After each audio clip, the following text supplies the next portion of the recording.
Welcome back to The Current. Today, I'm joined by Richard Boddington, Director at Well Connected Electric, a business that built its reputation on consistency, integrity, and doing the right thing from start to finish. What stands out about WCE is its focus on quality, reliability, long-term relationships, not just with clients, but with partners, suppliers. That kind of approach doesn't come from slogans. It comes from leadership decisions made day after day. In a world full of surface level commitment, this conversation is about what leadership actually looks like when the responsibility sits with you. The decisions, the pressure, and the realities behind the scenes. Richard, it's so great to have you here. How are you? I'm good, thank you. Nice to be here. Thank you very much. Now, if you just be able to think back to the beginning, when you came into the electrical industry, what did those early years look like before you were leading the business? Well, to be honest with you, it was never a plan to run a company. It was more, it happened really. I didn't even plan to be an electrician. I was working in a carpet shop, and my mum said to me, "You need to do a proper job. I've got a friend who wants an apprentice, and you're doing it." So that was the start of the story, really. So yeah, it wasn't ever a plan. I'm gonna run a company or an electrical company. It kind of happened. Wow. I guess sometimes we do need a little bit of a kick from the people who love us. So I guess Yeah. you can thank your mum now. Yeah, exactly. But yeah, it all started as me being before Well Connected started. I qualified as an electrician, and I worked done a lot of work on the Olympics and got the taste with price work, I suppose, earning more money than just standing around not doing much and taking home the day rate. I was quite driven to earn money and do more work, and yeah, basically probably at that age and money. So yeah, where it started, I moved on to more council work after the Olympics and managed to get the guy working for me. And then the bigger company I was working for, they paid his wages and then paid me the rest. And I think I was earning good money for the time. It was probably 15, 20 years ago. So I was earning 3.5 grand a week. The price just got cut very quick when they see how much money I'm earning. So my dad said to me, well, he said, if you want to do it seriously, you need to start your own company and you pay the guys. So that's what I did. Wow. Yeah, I mean that's a brilliant approach. Now thinking back to those early days and then thinking forward as well. Is there anything you learned early on that really doesn't matter now that you thought would be such a big impact, but you realise in the big scheme of things, it's not really that important? I was always in the early days worried about the next job or would we get more work. And now I've kind of it's easy because we've got a bigger client pool, but there is always opportunities out there if you put yourself in the right place and you do a decent job, really. That you'll find the right people to work for, really. Yeah, that's really good. Thank you for sharing that now. So we know obviously the business grew. Obviously we talked about you then beginning. Now as the business has grown, what decisions do you think now have the biggest impact on you and how it operates today? Probably making a decision to actually come off the tools and Yeah, instead yeah. of me physically delivering the work, manage the work and look at better ways to buy material, generally look at growing the van fleet and doing a little bit more of not just going to the site, installing the lights, et cetera, more of a bigger picture. Then it's probably then making the decision to get an office and have someone in the office with me. At the time when I took Roy on, we probably didn't have enough work, but I was like, the only way I'm gonna have to find enough work for him because it will only benefit me in the long run. So lucky enough he's still working for us today. I like that. So I guess the mindset was to grow, you have to almost take a step back to take a step forward. Yeah, definitely. You can't expect progress with probably I ended up earning less money for a period of time, but you have to sometimes go backwards to go forwards, which I think a lot of people struggle with that I talk to these days that are having businesses and I'm like, you're running round that was like, what's that next step? I said, you have to invest in the business for a year or two to see the rewards on the Mm. other side. Yeah. So I mean that's very true. That resonates with a lot of us, and I myself resonate with that. So what advice would you give to someone who's maybe thinking about going from that leap from self-employed to starting a business? What initial advice would you give to them, and maybe if they're finding it a bit daunting or scary? It's probably getting the right person is the hardest thing because there's a lot of people that will say a lot and then probably not deliver. But like I said, I've been very lucky with Well Connected and through my time that I've managed to get the right people and they've stayed And at the start, it was probably harder because I'm saying I'm a man with a van. I've got one half decent sized contract, but other than that, nothing. And you're then trying to persuade people to come that have got mortgages or working for big companies to leave their safe job to come and work for me, to say in 6 months' time, I might not have any work, but I'm going to say I will have work, but I just can't guarantee it. Mm, So it's easier now because we're very stable and we've got a good track record and we've been going for probably about 13 years that I can sell the company, but probably 10 years ago, it's probably a much harder sell. mm, yeah, that makes sense. So yeah, what I'm hearing, important, you have people that believe in the business as much as you do. Yeah, there's Roy, who's a commercial director, and I've got Pete that's like a senior contracts manager. Some of the clients that work for us think they own part of the business because they're very much involved and they care about it at the end of the day. Having someone that cares about the business that is not even their business is a very hard thing to find. Yeah, that's really good advice there. And I guess you're so grateful for the opportunities you've had as well. Yeah, exactly. And I'm very much is like if we do well, everybody that works for me does well. There's no point being greedy and taking all the glory because very much I'm the front, but the guys out on the ground and in the office do a lot of hard work. Mm, a team effort and a team reward. I like that. That's brilliant. Now, Richard, if you'd allow me, I'd like to now talk about you and maybe I know it's something you're quite open about. Now, you mentioned to me about having dyslexia, and I think this is a really important part of your story because you didn't use it as a limitation, but in fact, it's actually enabled you to grow and become who you are. I'd just like to explore that. So, how has dyslexia and overcoming things like this influenced the way you lead and communicate and make decisions? How have you found? I suppose it's probably only the last 2 or 3 years I've been a lot more open about it, and to be honest, having dyslexia was probably the second reason I started the company because I did have a job where I was a supervisor and they wanted me to go further, but my reading and writing wasn't the best. And in them days, there wasn't the technology there is now. So I probably didn't take that job and started my own company partly because I was dyslexic. So, but yeah, now I don't like if I never make people read on screen or like put pressure on them to write or scroll because I know that feeling isn't like nice. So I very much don't judge people on that. Yeah, yeah, that's beautiful. Yeah.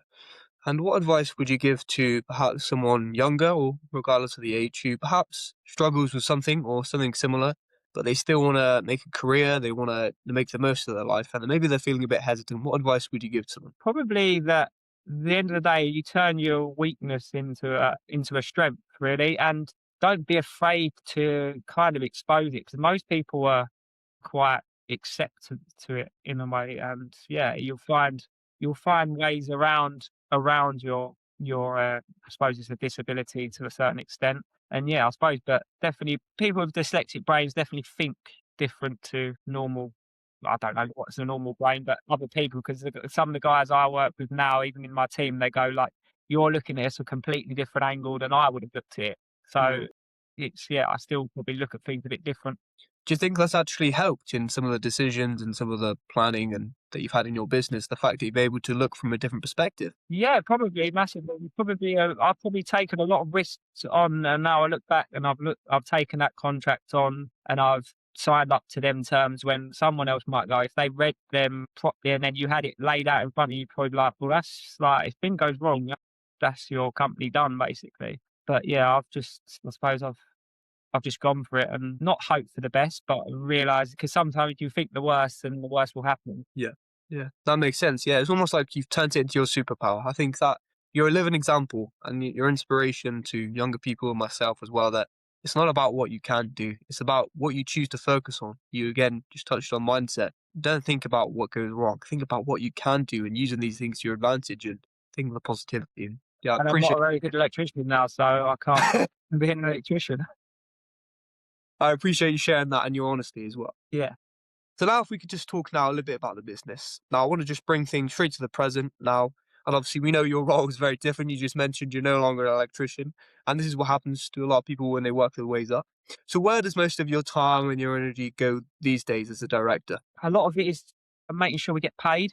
That's a big one, so everybody gets paid. So, and it is sad that it still works in that we've got the commercial director, we've got other people, but sometimes it takes me when they know I'm the business owner to get involved to get things sorted out, which is sad but true, unfortunately, and especially in the construction industry, it's very much who Mm, shouts loudest gets what they want in a way. So I spend a lot of time doing that, and then I spend a lot of time more tendering and looking at future works. But then also I do have I'm pretty much know most of our big jobs, what's going on. So I'm a little bit everywhere. that But makes sense. like I said, I've got a very good team, admin team, and the operations, they're very good because I only probably do go to we've probably got 5 sites, bigger sites in the minute, and I'll probably go to them only once a month each. So I'm very reliant on the guys on the ground and in the office to make sure things do run well. Yeah, that makes sense. Yeah, that's good. Good. So, how do you manage to balance your time between obviously on-site visits, keeping yourself motivated, chasing the money for the team, and also then thinking about future work? How do you manage to balance all of that? Yeah, it's tricky. Yeah, it's tricky. I do find since COVID's helped massively that used to be a lot of meetings on site which could have been either done over an email or a 20-minute Teams meeting where you would drive to Luton for something that you didn't need to be at site to look at or talk about. So COVID has probably helped in that way that the teams and the whole online at home working is a lot more flexible, and I do work from home a lot. We've got an office, but we probably only meet up there once a month, I'd say, as a team. As we've got an admin lady that does the accounts, and she works from home. Some of the contracts managers work from home when they're not on site. I find it more flexible that why do you need to be in an office till 5 o'clock and then sit in traffic for an hour and a half when you can be at home and work till 5 o'clock and then you walk out of the office and you're with your family really. Yeah, so I guess it's about leveraging the technology and the opportunities to be efficient when you work. I guess that's Yeah, definitely. definitely. Like so, Teams and the technology that you can do remotely has massively helped. But I know the shift is a lot of places we're getting more work from it now that a lot of places are now going back. They've gone back from being at home, letting people be at home to get everybody back in an office. But I feel that if you get the right person, the person's more important than the place.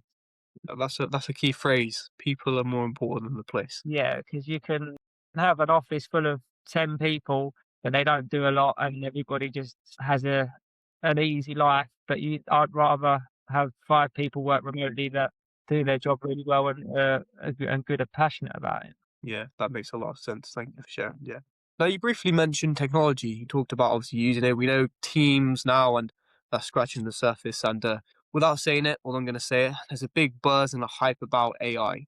Now, a lot of people are thinking about this in terms of construction and then the back end work. What are your sort of thoughts on this and how it can be used, if it is to be used at all in the Yeah, industry? I use it massively, and I've probably used to ChatGPT probably 2 years ago when I found it. I've used Grammarly, and especially being dyslexic, like ChatGPT, I don't use it as much for my emails, but I did used to use it to rewrite my long worded emails and everybody now probably does. So yeah, it's a technology I think everybody should embrace because I don't think it's going anywhere. Mm, We're always looking at another. We use Monday.com now as a board to like project manage more project. Yeah, there is if there's an opportunity, I think it's worth looking at it because it's not going anywhere. yeah, yeah, definitely. That's a really open insight as well. And I guess it's like you said, accepting what is If someone inevitable. says they don't use it, then Yeah, not trying to fool anyone, definitely. Thank you. So now, zooming out, obviously it's January. Well, it's almost to the end of January already. Now, at this time of year, a lot of people are thinking about the future. But if you'd allow me, I'd like to take you all the way to 2027, January 1st, 2027. You're looking back on 2026 for Well Connected. Now, that's been a really great year. You've achieved all that you wanted to do. You've had all that you managed to happen. You've had great projects. You've felt fulfilled. Now, what would have to happen to make 2020 a really good year for you and for working? what would need to happen? I suppose we're starting to do some work for some new clients, and we want to get to around about the £3 million turnover mark. But to be honest, everybody say I'm kind of happy at that level because the next level is a big step and a lot of probably employing more people, more accreditation. and going probably to work more for direct end users, which we do work for, but it's a big jump where I'm like, we're at a good level, we're big enough to do a big job, but we're small enough to still be competitive. So I'm kind of everybody says it that you sure you don't want more. I'm like I'm happy with where we are and what we're doing really. That makes sense. That makes sense. Yeah. I Yeah, guess just get to the 3 million and flatline. I guess as well, it's about taking that level of quality that you're known for now and the trust in your start to finish and keeping that as you grow and increase Yeah, your. it's a very hard thing, and I think a lot of companies fail when they try to scale because Mm, you you end up the really good people you've got. There's only so much work they can do, and then you bring other people in, and maybe they're not as good as the guys you've got, and then the guys you've got end up getting stressed because they're trying to help. Right, I think you need to know what you can deliver. yeah, I think I'm getting to the point where I know what we can deliver. that's good. That's good. And we know as well that as much as we love it, the more work, the more paperwork. And then that just becomes more of a. There is got to be that life balance of do you need to turn over an extra 2 million? Does it affect your life? Is it going to make what difference is that 2 million going to make to your life? Exactly, exactly that. Is it going to make you happy? Amazing. Yeah, exactly. Richard, you've shared some really powerful insights. I thank you as well for sharing some personal experiences as well and being quite open about that. So now I'd like to give my listeners and my guests an opportunity now to take the stage. The microphone is yours. Is there anything you'd like to share? Just do it if you've got an idea and you're worried about it. I think just do it. There is so much opportunity out there, and do it young, I would say, because as you get older, you have more responsibility. So if you've got that idea or that dream of wanting your own business, start as early as you can, because if you fail, you can do it again, and if you fail, you can probably do it again. So, but yeah, I just say just do it really. Wow, that's inspiring. And I If don't only work that for, and I don't work for night. we need a sponsorship. You can hear that, can you, Nike? Yeah, Just do it. yeah. If we I'll get a Nike. Richard, thank you so much for coming on. I really No am way. inspired, and I know that you're going to inspire the next generation of people that will just go Yeah, out, just do it. Thank yeah. you. All right, take care.